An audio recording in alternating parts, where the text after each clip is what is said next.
Okay, this is 4.3b of geometry. So another theorem, angle, angle, side. So this one is probably the trickiest to see in order, but angle, angle, side. Angle, angle, side. You can't skip over any angles between your angle, angle, and then your side has to follow right after it. So let's try a proof. Okay. Oh, this is one that they've already given me, but we'll walk through it. So I'm told that the measure of angle, or that angle M is congruent to angle K, and I'm told that WM is parallel to RK.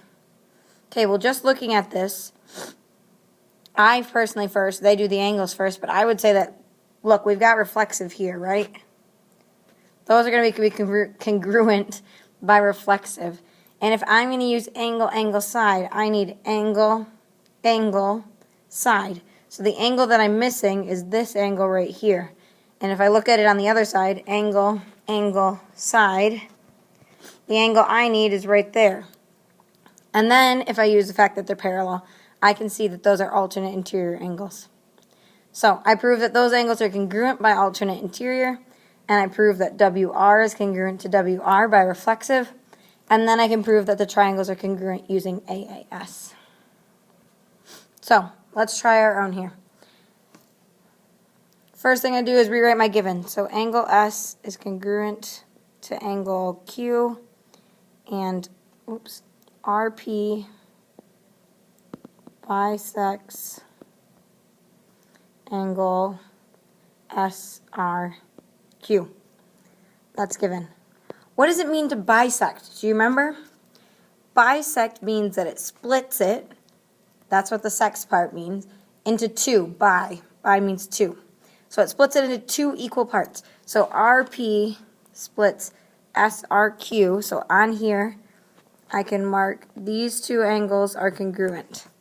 And I'll stick that in my proof. So angle SRP is congruent to angle QRP, and that's the definition of bisect.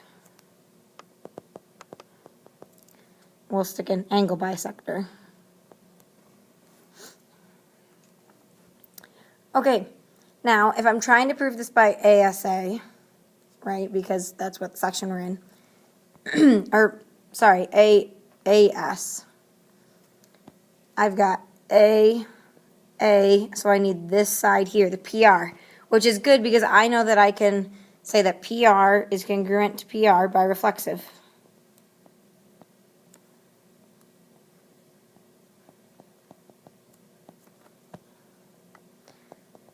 And then I've got AAS and AAS. So triangle SRP is congruent to triangle QRP by AAS. Okay, determining whether triangles are congruent. Use the diagram at the right. Which of the following statements is best represents the answer and justification of the question? Is triangle BIF congruent to triangle UTO? Okay, so let's compare these. B and U go together. They've got one arc. I and T go together.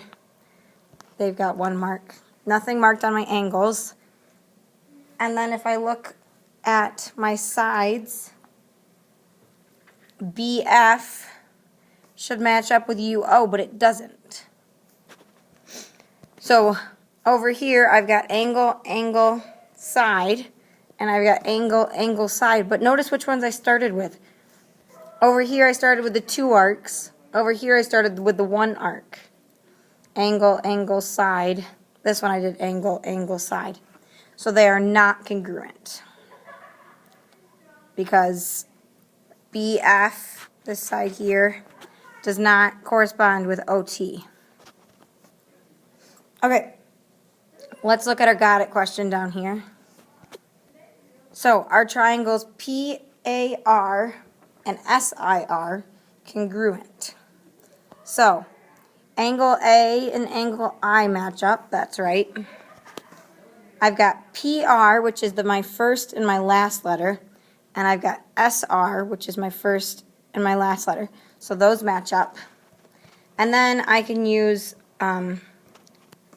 vertical angles here to say that these two angles are congruent. And then I have angle, angle, side, angle, angle, side. And I went 1 arc, 2 arcs, side, 1 arc, 2 arc, side. So yes, they are congruent. Congruent by ASA. Nope, not ASA. AAS. There we go. There's our mark.